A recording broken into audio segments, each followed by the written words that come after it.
রাহেন ভাই, এক কলি একটা গজল বলেন।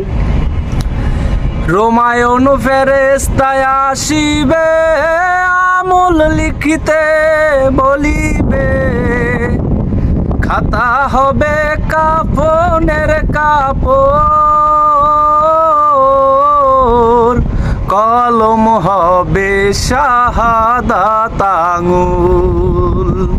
কঠিন কষ্টে কাটবে সেদিন হয়ে বিবর রাতি, ওই কবরে যেতে হবে, থাকবে না কেউ সাথী।